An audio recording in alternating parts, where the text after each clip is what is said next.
네, 머니스토리 시간입니다. 지금 이 시간 키움이세 플래너 서정화 전문가 그리고 최준영 전문가와 함께합니다. 두 분 어서 오세요.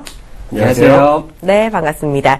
자, 지난주에 저희가 연금 이야기를 참 많이 나눴었잖아요. 그렇죠. 그때 반응이 정말 많이 뜨거웠거든요. 네. 자, 그만큼 연금 같은 경우 많은 분들이 좀 관심을 많이 갖고 있는 분야다라고 할 수가 있겠는데, 그래서 오늘 저희가 또 연금 이야기를 이어가 볼까 합니다. 네. 자, 연금 같은 경우 사실 정말 할 말이 많다라고 이전부터 말씀 많이 해주셨잖아요. 일단은 은퇴라는 것 자체가 경제 활동을 멈춘다라는 이야기일 텐데, 아무래도 이 비싼 물가에 경제 활동을 하지 못하게 된다면은 좀 국민연금만으로는 턱없이 부족할 것 같거든요. 개인연금 준비 꼭 필요할까요?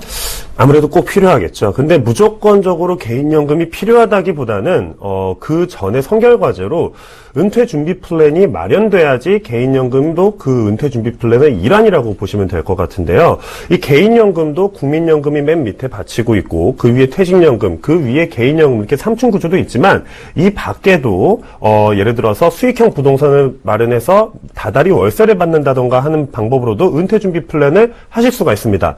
하지만 중요한 거는 이렇게 몇 가지의 그러니까는 여러 가지의 그 경우의 수를 다 같이 가져가는데 이것들을 하나씩 조합을 해서 총 내가 은퇴 후에 수령할 수 있는 금액이 얼마가 되고 그것이 나이대별로 얼만큼 받아야 되는지 여기에 대한 계획을 논리적으로 차근차근 따져봐서 계산기를 정말 두드려서 내가 정말 은퇴 후에 딱 얼마를 수령할 수 있는지 여기에 대한 준비가 좀 필요하다고 말씀드리고 싶어요. 네, 그러니까 은퇴 준비 플랜 자체가 필요하고 개인연금도 그 플랜 중에 일부다라고 말씀을 해주셨습니다. 자, 사실 연금 상품 하면요, 시중에 나와 있는 정말 다양한 상품들이 나와 있다라고 볼 수 있겠는데 개인연금 완전히 기본부터 좀 다시 알아보도록 할게요. 자, 크게 보면 개인연금의 종류가 연금 저축, 연금 보험, 그리고 연금 펀드까지 있다라고 볼 수 있겠는데 사실 어떻게 크게 다른지 감이 크게 오질 않거든요. 어떻게 차이가 있는지 쉽게 설명 부탁드릴게요. 일단은 크게 두 가지로 나눴을 때 세금 혜택을 볼 수 있는 상품으로 연금 신탁, 그다음에 연금 저축, 그다음에 연금 저축 보험, 연금 펀드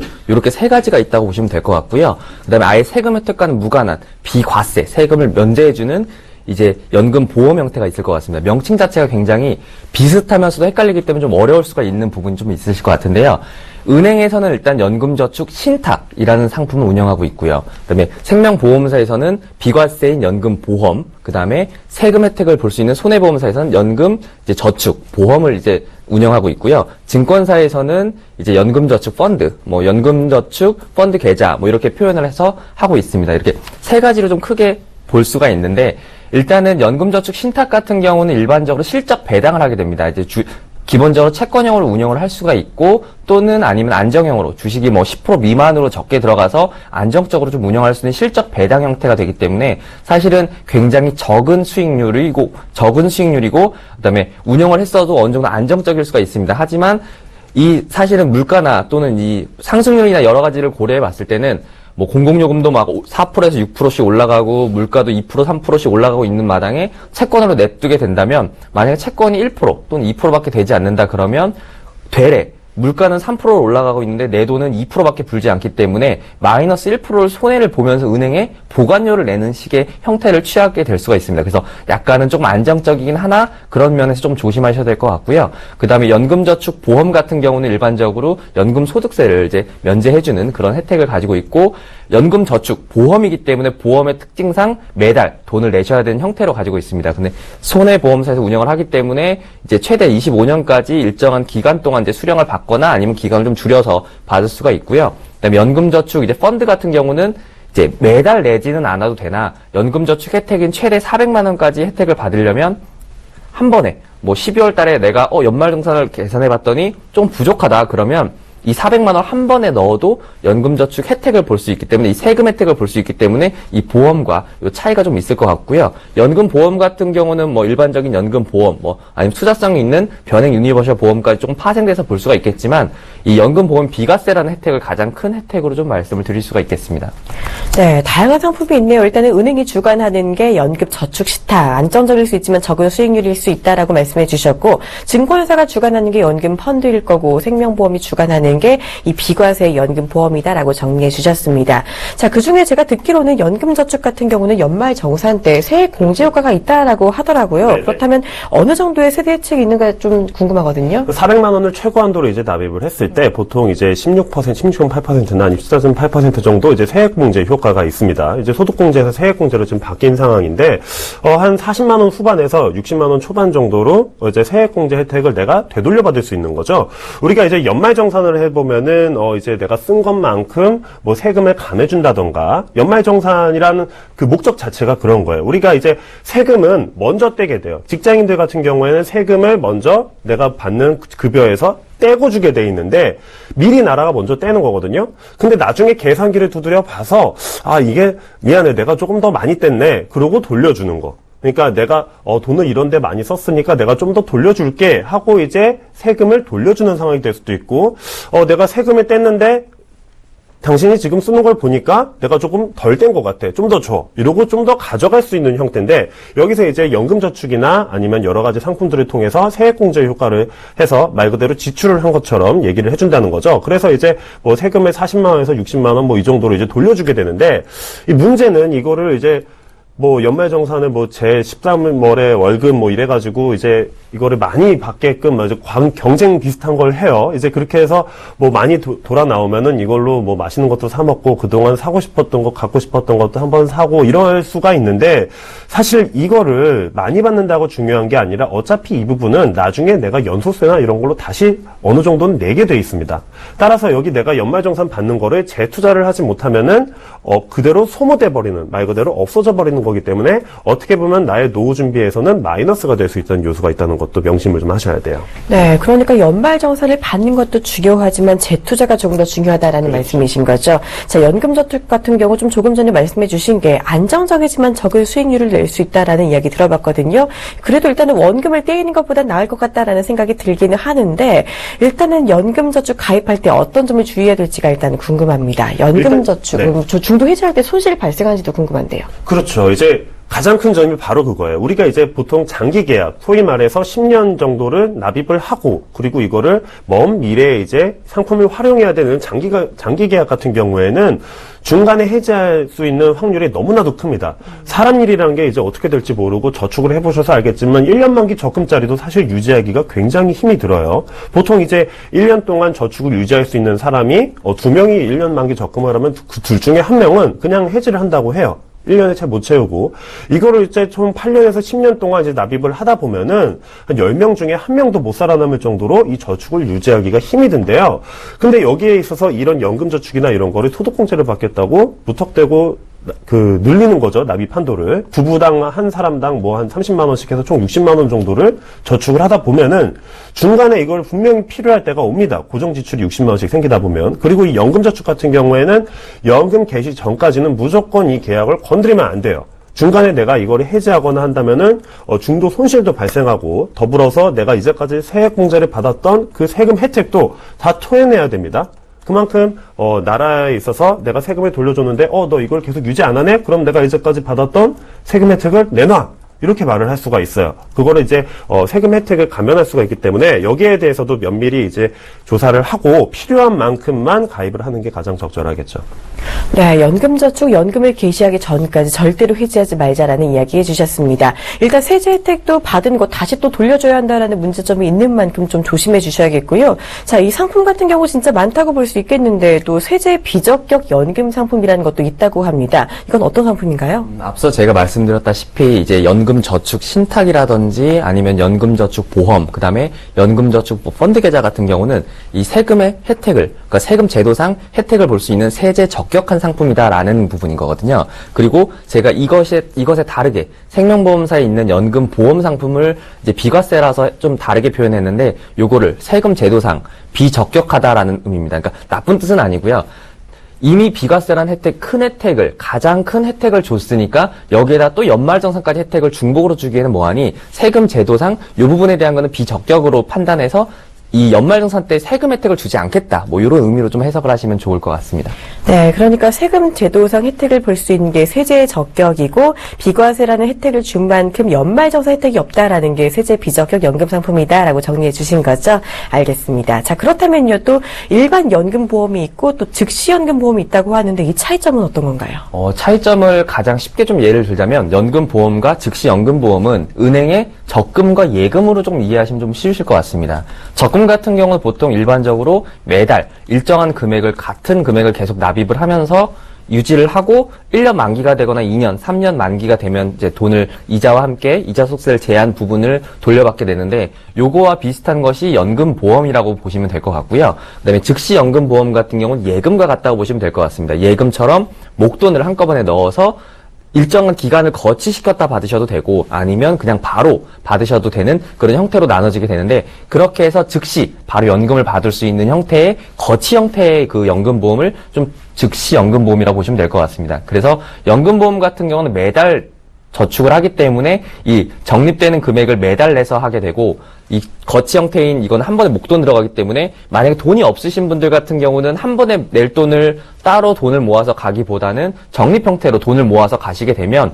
이 효과가 오히려 그 일반적으로 따로 모아서 한 번에 목돈으로 들어오는 형태보다 사업비적인 측면에 여러 가지 측면을 고려해 봤을 땐 더 유리한 면이 있기 때문에 만약에 목돈이 있으신 분들 같은 경우는 즉시 연금보험을 바로 납입을 하셔서 최소 1,000만 원에서부터 최대 1인당 2억까지 한도에 되어 있으니까 2억 한도까지는 어느 정도 활용을 하시면 좋으실 것 같고 그 다음에 즉시 연금보험이 아닌 일반 연금보험 같은 경우는 매달 조그만 금액을 일정한 금액을 뭐 예를 들자면은 이제 아이가 태어났을 때 학자금이라든지 또는 아이가 양육자금에 중간중간 돈이 필요한데 지금 당장 필요한 돈은 아니고 10년 이상 또는 15년 뭐 아이가 나중에 성장해서 20세가 돼서 뭐 독립했을 때 오피스텔이나 뭐 하나 얻어줄 수 있는 그 정도의 금액을 마련하신다 그러면 일정한 월급에 조금씩 떼가지고 돈을 모아 놓으셨다가 10년이 지나서 비과세 혜택도 보고 운영하면서 펀드 운영에 대한 수익도 보고 그 이상에 대한 운용성까지 유동성까지 확보를 하시면 조금 더 나으실 것 같고요. 즉시 연금보험 같은 경우는 만약에 지금 이제 40세에서 50세 좀 연세가 있으신데 자금은 있고 또는 퇴직금을 받아서 목돈이 있는데 이걸 어떻게 운영해야 될지 모르겠다 그러시면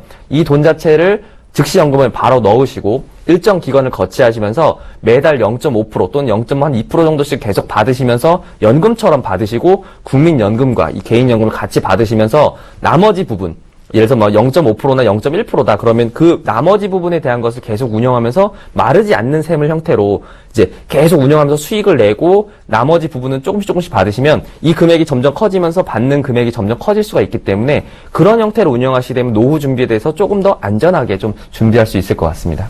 네, 그러니까 연금보험이 적금 같은 거고 즉시 연금보험이 예금 같은 건데 일단은 조금 더 인출이 자유로운 게 즉시 연금보험인 만큼 목돈이 있으신 분들께는 이 즉시 연금보험이 낫다라는 이야기 들어봤습니다. 자, 연금 상품 중에서도 이 투자 상품이 있다고 하는데 보통 크게 연금 펀드 그리고 변액연금이 있다고 하더라고요. 이 두 상품은 어떻게 다르게 좀 운영이 되나요?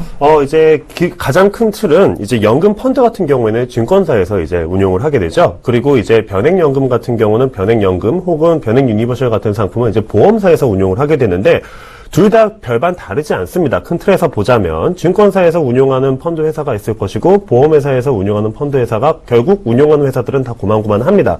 하지만 이제 뭐 증권사에서 일임하는 이제 연금 펀드 같은 경우에는 수익률을 좀 더 기대할 수 있는 반면에 그만큼 손실도 감수할 수 있을 만한 리스크가 있어야 되고요.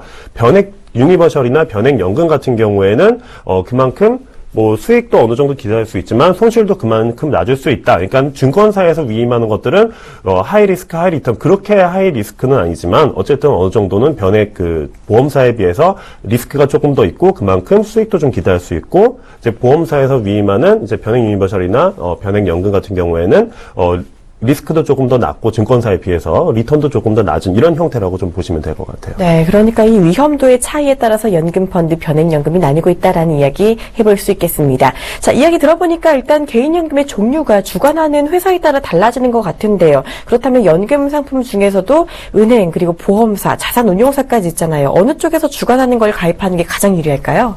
일단은 이제 전체적으로 은행 뭐 여러 가지 다양한 형태가 있는데 은행은 사실 어찌 보면 옛날 저희가 세뱃돈 받던 시절부터 부모님께서 은행에 넣어라. 그 당시에는 뭐 이제 어떠한 이제 모 방송의 드라마에 보면은 뭐 10%, 15%, 18%까지 이자를 주던 그 시기에는 분명히 은행에 넣어놓으면 당연히 해결이 됐습니다. 그리고 그 당시에는 집만 사면 다 돈이 됐었기 때문에 사실은 걱정이 없었는데 실제로 지금 사람들이 은행을 이용하는 뭐 빈도나 이런 걸 보면 수시 입출금 통장 외에 대출 때문에 사실은 대부분 이용을 하거든요. 은행의 사실 시초도 영국에서부터 어찌 보면 예대 마진, 예금과 대출에 대한 차익을 가지고 보게끔 하는 기업이기 때문에 일반적으로 아직까지는 그리고 증권사에 대한 그 뭐 월급 통장이나 이런 것들이 시스템이 잘 안 갖춰 있다 보니까 일반적으로 모든 돈들이 다 은행으로 들어옵니다. 은행으로 들어오게 되면 은행에서 인출되거나 뭐 카드나 이런 수수료나 뭐 여러 가지 다 제하고 나서 남는 금액을 가지고 활용을 하는데 보면은 수시 입출금 통장에 넣으면 이자가 거의 없거든요. 그 금액에서 연금보험을 해서 연금 신탁을 넣는다. 역시나 수익률이 없는 형태로 운영하게 되면 돈은 그대로 있는데 점점 돈이 줄어들고 있는데 액수는 그대로 적혀 있으니까 알 수 없는 그런 형태가 됩니다. 뭐 옛날 시대에 봤을 때는 지금은 뭐 짜장면 값이 6,000원, 7,000원 이렇게 되지만 나중에는 8만 원 이렇게 됐을 때도 내 돈 액수는 그대로 되어 있다는 건데 그렇게 되면 은행에 넣어놓고 난 이만큼 모았으니까 1억 모았으니까 괜찮겠다. 근데 그때는 짜장면 값 8만 원, 10만 원인데 과연 그 금액 자체, 액수 자체가 별로 중요한 건 아니거든요. 그래서 이제는 저금리고 그다음에 저성장이기 때문에 이런 것들이 아닌 조금 수익성 있는 부분으로 운영하시는 게 좀 좋습니다. 근데 보험사와 자산운용사, 뭐 증권사라고 표현을 하자면 보험사나 증권사나 사실 돈을 맡기게 되면 거의 대다수 자산운용사나 증권사에서 대부분 운영을 하게 돼 있습니다. 그럼 운영을 하게 되면 보험사나 증권사나 운영하는 곳 자체는 틀리지 않은 거거든요. 그러면 어떠한 성향에서 조금 안정적으로 가겠다. 그러면서 펀드 변경 이런 것을 좀 보신다. 그러면 일부 부분을 이제 보험사에다가 맡기시는 게 좀 좋으실 것 같고 그 다음에 약간은 매달 정기적으로 금액을 끊어서 같은 금액을 고정적으로 하기에는 보험사가 좀 효과적이기 때문에 그쪽에 넣으시는 게 좋으실 것 같고요. 증권사 쪽 어차피 자산운용사에 운영을 하겠지만 증권사 쪽 같은 경우는 약간 마음에 대해서 뭐랄까 좀 운영하는 데 있어서 내가 돈을 써야 된다 그러면 꺼내 쓸 수 있는 게 조금 이제 사실은 용이하기 때문에 제 마음대로 원래 가지고 있던 마음대로 되지 않는 경우가 많거든요. 그러나 수익성 조금 더 시간적으로나 아니면은 돈적으로 저축액이 너무 부족해서 수익성을 보셔야 된다 그러면 조금 증권사 형태로 넣으셔가지고 좀 복합적으로 가져가시면서 리스크를 회피하시면서 수익성도 챙긴다 그러면 어떠한 사람인지에 따라서 증권사에 뭐 어느 정도 또는 보험사에 어느 정도 비중을 두시면서 운영을 하시면 조금 더 효과적으로 좀 운영이 되고 나중에 연금 받는 것도 안정적으로 받지 않을까라는 생각이 듭니다. 네, 어려운 얘기인데요. 일단 다시 정리를 해드리면은 저금리 시대인 만큼 일단은 수익성을 무시할 수 없겠다라고 이야기를 해주셨어요. 그리고 정기적으로 운영을 하시려면 보험사가 조금 더 낫겠고 그리고 중도 인출이 필요하거나 수익성을 조금 더 원하신다면 증권사가 낫겠다라는 이야기 드려봤습니다. 자, 그럼요. 개인연금 가입할 때 이율이 중요할지 아니면은 보장성이나 안정성이 중요할지도 중요할 텐데요. 이것도 좀 사람마다 다르긴 하겠지만 어떤 걸 조금 더 우선순위로 보고 가져가는 게 좋을까요? 그렇죠. 이제 뭐 개인연금을 가입할 때 우선순위라기보다는 사실 이 시중에 있는 모든 연금 상품들이 다 대동소이합니다. 그도 그럴 것이 보험사들이 그렇게 많지만 어떤 보험사는 정말 내가 손해를 보더라도 정말 다른 보험사하고 차별성 있게 엄청난 상품을 만들어내거나 어떤 보험사는 또 그거를 이제 굉장히 안 좋은 상품을 만들어내 이럴 상황은 거의 없다고 보여집니다. 거의 대동소이한데요. 가장 중요한 것은 이제 좀 쉽게 설명드리자면은 이제 무언가 개인연금이 필요하시다고 생각하는 분들은 내가 과연 얼마를 납입할 수 있는지 여기부터 체크를 해보셔야 됩니다. 어떤 상품인지는 크게 중요하지 않습니다. 문제는 내가 이것을 납입을 끝까지 완료하고 정말 내가 이거를 사용할 수 있을지 여기에 대한 여부부터 검토를 하셔야 돼요. 아무리 좋은 상품을 들려준들 내가 결국 끝까지 납입을 못하고 중도에 손 놓고 기부업하게 되면은 이건 이도저도 아니고 결국 안 하느니만 못한 상황이 벌어지게 되거든요.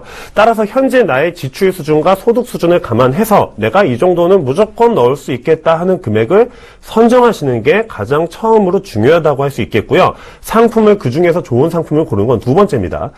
그리고 또 하나 굉장히 중요한 것이 나의 이제 노후 준비 플랜을 만들어주는 사람이 누구인가가 중요해요. 그냥 단순히 가입했으니까 난 이게 노후 준비가 된 거야. 그리고 땡 이게 아니라 만약에 연금 저축 뭐 이런 거를 펀드나 아니면 변액 유니버설에 가입했을 때 이 사람이 이 그 상담자가 제대로 나의 자금을 관리해줄 수 있는지 펀드 변경을 제대로 할 수 있는지 여기에 대한 전문성이 있는지 여부를 검토하셔야지 여러분들의 투자 자금 그리고 연금 자금은 안전하게 지켜질 수 있고 여기에서 믿고 신뢰할 수가 있습니다.